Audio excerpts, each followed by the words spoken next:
silence. Le silence, c'est ce qu'on entend là en ce moment.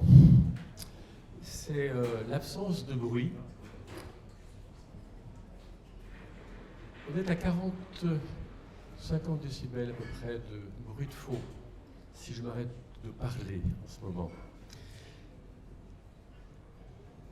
Si je parle à peine timbré, ce serait 50 décibels. Une voix amoureuse, 2 fois plus fort, ce serait à 60 décibels.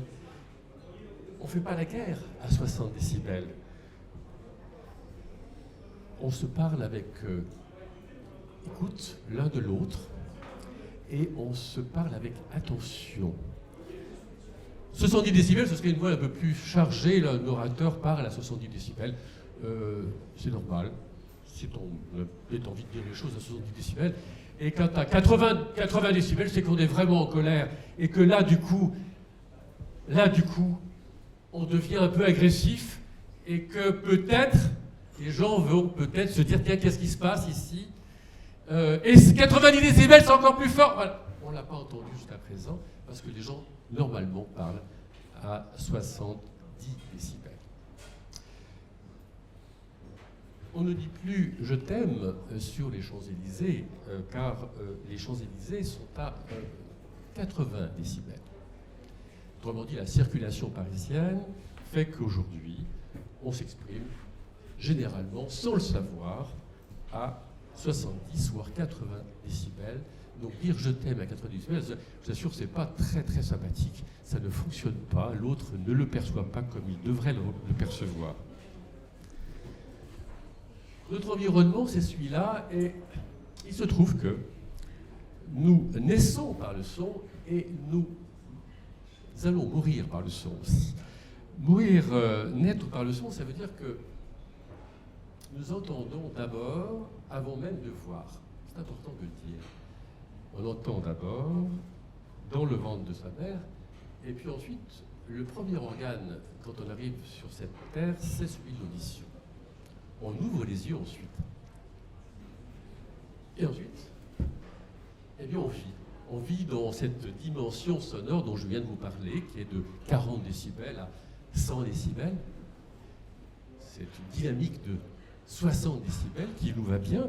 Et puis on va partir, on va quitter cette planète avec le son, car on ferme les yeux avant même de fermer les oreilles. En fait, c'est ça l'idée, c'est que personne ne doit s'exprimer, ou très peu en tout cas, en présence d'une personne qui est en coma profond, parce qu'on sait qu'il entend tout. Donc attention à vous, si vous êtes en présence d'une personne qui est dans le coma profond, évitez de dire des choses désagréables, il entend tout. Donc on va quitter un peu, donc on est encadré par le sonore finalement, toute une vie, et c'est ainsi que le sonore ne devrait jamais être considéré comme un élément secondaire, mais un élément premier de notre relation au monde et notre relation à l'autre. Savoir se parler, savoir s'écouter. Savoir se parler, c'est aller à l'encontre de ce qui se passe aujourd'hui. Aujourd'hui, je dis, je parle, tout le monde parle. Tout le monde veut parler, tout le monde veut dire des choses, tout le monde veut s'exprimer. Tout le monde veut avoir raison aussi. Et du coup, en fait, on ne se parle plus. On parle, mais on ne se parle plus. Si vous avez la chance d'entendre quelqu'un sur un iPhone ou sur un smartphone, c'est une chance incroyable. Ça devient incroyable. Le téléphone deviendrait-il un lieu pour se parler ? Alors qu'en fait, nous, on dépose des messages. On dépose toujours des messages. C'est des SMS, c'est aussi des messages parlés.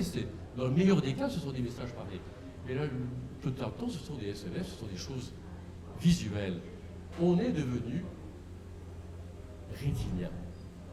Rétinien au sens propre du terme. C'est-à-dire, on ne fait que regarder le monde. On ne pense plus au fait que le monde s'entend pour mieux se voir. Et ce bruit qu'on entend en permanence, qui nous inonde dans les restaurants, mais aussi dans les grandes artères parisiennes, c'est ce que j'appellerais un linceul sonore, quelque chose qui vient vous cacher finalement beaucoup de choses, qui vous empêche tout simplement de rentrer dans ce qu'on appelle la réflexion. Lorsque je rentre dans un salon VIP d'Air France, j'ai droit en fait à un silence qui me convient bien, qui me permet précisément de me concentrer.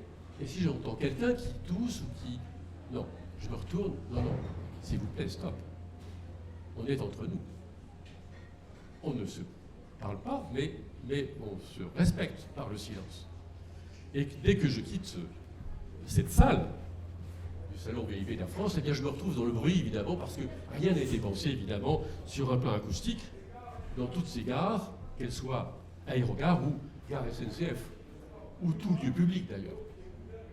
Et on sait que quand on est dans un lieu public, eh bien, on va, à ce moment-là, rencontrer le bruit qui, lui, est le parrain, finalement, enfin, plutôt le cousin, finalement, d'une mauvaise acoustique, grosse réverbération, et on sait que, s'il y a du bruit, il y a de la violence. On a fait d'ailleurs une année, la semaine du son de l'UNESCO a été organisée à Mexico, et le thème c'était bruit et violence. Bah oui, forcément. Quand il y a du bruit, il y a de la violence. Quand il n'y a pas de bruit, c'est déjà plus compliqué. Quand le silence est présent, on a du mal effectivement à rentrer dans la violence. Il y a ce qu'on appelle le bruit pour les pauvres et le silence pour les riches. Ça existe. On l'a démontré, on a beaucoup travaillé avec Cynthia Fleury là-dessus. Bien évidemment, il y a une ségrégation par le sonore. C'est évident. Quand on est dans le bruit, on n'est pas dans la réflexion. Tous les mouvements sociétaux aujourd'hui se cassent la figure tout simplement parce qu'ils sont dans le bruit. Et quand on est dans le bruit, on n'est pas dans la réflexion, on n'est pas dans l'écoute de l'autre, donc on n'est pas dans un travail de réflexion, de pensée collective. Il faut du silence pour cela. Pour qu'il y ait du silence, il faut un lieu acoustiquement viable. Il faut que les gens se retrouvent entre eux, tranquillement, paisiblement, pour envisager l'avenir. Les cabinets des différents ministères savent de quoi je parle. Tout à l'heure, j'étais chez LVMH, j'étais dans un lieu plutôt silencieux. On savait bien que la rue était dédiée au bruit et que le bruit était en dehors de ce bureau. Donc on se préserve et on s'écoute, et on sait s'écouter. Donc il y a derrière cette notion même de silence, cette notion d'intelligence. Intelligence, réflexion, capacité effectivement à imaginer l'avenir. J'étais l'autre jour sur une semaine du son au Caire. Je vous assure que le Caire, c'est une ville assez étonnante. On se demande ce qui se passe, parce que où se trouvent les lieux où on peut vraiment encore se retrouver pour parler, pour se parler. La nuisance est tellement forte, urbaine, partout. Le linceul sonore est partout. À Beyrouth, j'étais aussi à Beyrouth. On a fait une semaine du son au lendemain de la guerre à Beyrouth. Et je me lève la main et je dis quels sont les gens qui ont des problèmes d'écoute sonore, des problèmes d'audition. Et tout le monde avait la main en disant nous sommes tous acouphéniques. Tout le monde était acouphénique. Acouphénique, ça veut dire qu'on a en plus dans la tête un bruit permanent qui nous vient des missiles, qui vient effectivement de tout ce qui touche à la guerre, aux atrocités de la guerre, dont on ne parle pas beaucoup d'ailleurs à propos de l'Ukraine en ce moment. On devrait se poser la question de savoir ce que ça veut dire demain pour tous ces gens qui vont perdre l'audition et qui vont se créer, s'ils n'ont pas perdu l'audition, qui vont se créer en fait des acouphènes à vie. Et un acouphène à vie, ça a quelque chose qui vous rend assez malheureux, si je puis dire, et qui vous met dans une situation d'isolement total et qui, effectivement, réduit terriblement votre espérance de vie. Tout ça est vrai. C'est pour ça que, finalement, quand on parle du son dans une ville, ou même pas dans une ville d'ailleurs, on doit se poser la question de 5 thèmes qui me paraissent essentiels. L'environnement sonore, j'en parlais tout à l'heure, savoir comment initier ces architectes pour leur dire, écoutez, c'est le son qui déclenche l'image, c'est pas l'inverse. Est-ce qu'on s'est posé la question, d'ailleurs, de ce bâtiment qui se trouve du côté de Charenton, là, de l'architecte, c'est connu, qui a réalisé un bâtiment un tout petit peu penché comme ça, vous voyez, il fait 15 cm d'inclinaison. Et ce bâtiment, il est juste en bordure du périphérique. M. Jean Nouvel. Et bien, qu'est-ce que fait le périphérique? Ben, il génère du son. C'est le principe même du périphérique, que générer du son, et de faire partir ce son dans toutes les directions. Et quand ça arrive sur une surface réfléchissante, ça se réfléchit sur toute la zone, effectivement, dans laquelle on se situe. Donc ça veut dire que tous les ondes toute la zone d'habitation qui se trouve dans la zone, qui se trouve sous cette abritée, en tout cas d'une certaine manière, par ce renvoi son, et a gagné entre 3 et 6 décibels. Autrement dit, tous ces gens sont malheureux parce qu'ils ont gagné effectivement en bruit. Qui s'est posé cette question-là? Est-ce qu'on se pose la question aujourd'hui quand on lance en fait une ville, une zone rurale, une zone urbaine? Est-ce qu'on se pose la question des zones calmes et des zones qui ne le sont pas? Aujourd'hui, heureusement, à Bruxelles, on commence à se poser ces questions-là. On imagine peut-être les villes sonores de demain. Ça sera un des points clés des années qui viennent aujourd'hui, c'est cette notion même de prise en considération du sonore. Heureusement, il y a tout de même cette prise de conscience qui arrive, parce qu'à force d'en parler, on finit par se rendre compte qu'on a raison. Et que remettre l'église au milieu du village, c'est-à-dire considérer le son comme un déclencheur du visuel, est une notion absolument importante. Là, je rentre de chez LVMH. D'ailleurs, c'est une bonne nouvelle, je vous la donne, effectivement. Ça y est, nous serons, la semaine du son de l'UNESCO sera donc présente à la prochaine exposition universelle d'Osaka en 2025, sur le pavillon français, pour considérer le sonore comme fil directeur du pavillon. Vous voyez, ça veut dire qu'on avance tout de même, et que ces prises de conscience finissent par donner leurs fruits, si je puis dire. Donc on sait aussi que le luxe, quelque part, est aussi friand du silence. On l'a exprimé, et je crois que ça va être aussi exprimé plus tard. C'est un problème essentiel. On sait bien qu'on ne peut pas regarder un lieu, quel qu'il soit, sans un minimum de silence. Et que toute la culture est basée aussi sur cette capacité à avoir le silence pour mieux voir. Voilà, en quelques mots, ce que je voulais vous exprimer sur cette transversalité du sonore à travers l'environnement sonore, finalement, ce dont on a parlé, l'enregistrement du son, on en a très peu parlé, mais je pourrais vous dire aussi que, et pour répondre peut-être à une intervention précédente sur le fait que les gens parlent sans micro-silence, c'est-à-dire sans pause dans leur voix, peut venir aussi du fait que les musiques aujourd'hui écoutées, sont enregistrées, donc ils travaillent pour la radio et la télévision, elles sont beaucoup enregistrées avec aucune nuance. Autrement dit, tous les sons sont plats aujourd'hui et sont sans micro-silence. Et toute la musique aujourd'hui enregistrée, d'ailleurs Universal en est bien conscient aujourd'hui, toute la musique enregistrée manque de ces respirations, de ces temps de pause qui permettent justement à chacun de pouvoir se renouveler son écoute. Et cette notion-là fait que quand on entend des sons très compressés pendant un certain temps, on s'exprime à son tour compressé. Et ça peut expliquer aussi une manière de s'exprimer d'une manière très linéaire et monocorde, et sans se poser la question de savoir si l'autre véritablement a entendu ce que vous lui avez exprimé.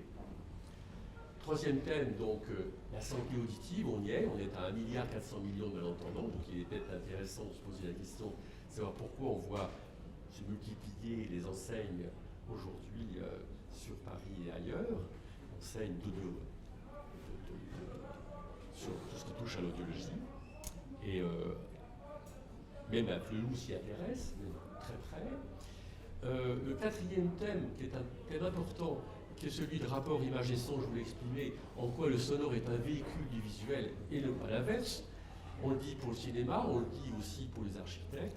Et le dernier point, je terminerai là-dessus, un monde qui est le nôtre aujourd'hui, malheureusement, où nous n'avons pas encore l'accès à la musique comme nous aimerions. Excusez-moi. Je termine là-dessus. Vous pouvez parler plus près du micro, s'il vous plaît. Excusez-moi.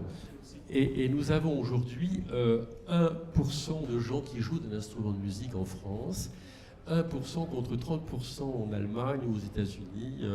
Nous n'avons pas véritablement pris conscience que nous étions là aussi en manque par rapport à cette expression musicale. Quand on joue d'un instrument de musique, ça veut dire qu'on est capable d'écouter l'autre également, parce qu'on ne peut pas jouer avec l'autre sans l'écoute nécessaire.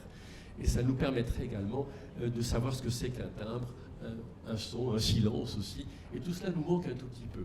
Voilà, pour tout vous dire. Donc ces 5 thèmes vont bien ensemble, ils sont transversaux. Et quelquefois, je me dis qu'il faut que ces 5 thèmes progressent ensemble pour qu'on puisse véritablement y voir plus clair et améliorer notre société, urbaine en particulier. Merci de votre attention. Est-ce que vous avez des questions? Oui, tout à l'heure, est-ce que vous pourriez éclaircir un point? Il semblerait qu'il y ait quand même un silence des riches et un silence des pauvres. Est-ce que vous pourriez expliciter un petit peu Oui, c'est une question importante. Si on s'intéresse à la cartographie sonore de Paris, quand on s'intéresse à la cartographie sonore de Paris, à la rue près, précisément, on s'aperçoit que le prix du mètre carré est directement lié, en fait, tout simplement, à la notion de nuisance sonore. Moi, je suis aussi expert près des tribunaux pour la Cour de cassation. Je vous assure que c'est vraiment vrai, quoi. Je vois bien où j'interviens quand j'ai des problèmes de nuisance. Donc, et quand il y a des problèmes de nuisance, ils sont exprimés dans les zones les plus riches, évidemment, parce qu'on ne les supporte pas. Par contre, dans les zones les plus pauvres, on les supporte parce que ça fait partie de la quotidienneté. Donc, il y a vraiment une ségrégation, oui, par le sonore, qui est certaine, oui, bien sûr. Merci. Alon, tu as une question? Est-ce que du coup être exposé longtemps à la sonorité dans les villes, y vivre depuis tout petit, est-ce que ça peut avoir des répercussions justement sur le système interne de l'oreille Oui, on est en train de démontrer que le fait d'être exposé à ces sons dits compressés, qui sont...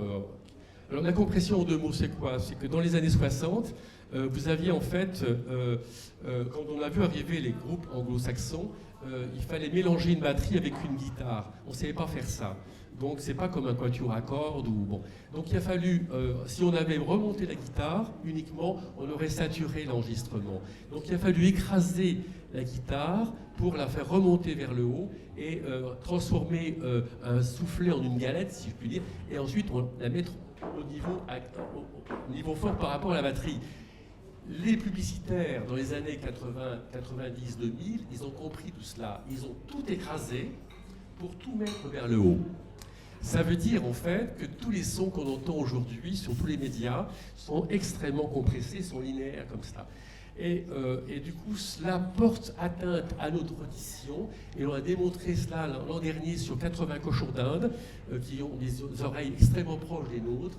Et on s'est aperçu que ces sons dits compressés, à forte dose, à force d'être entendus toujours de cette manière-là, eh bien, faisait tomber les protections neuronales qui se trouvent, neurones de l'audition, qui se trouvent là-haut au niveau du cerveau, et qui entraînent justement des acouphènes et qui entraînent une perte d'audition. Donc oui, nous sommes dans une situation extrêmement fragile suite à des sons qui nous sont envoyés aujourd'hui, notamment au casque et aux baladeurs, qui effectivement peuvent transformer notre manière d'entendre le monde. Merci beaucoup. Merci de l'applaudir.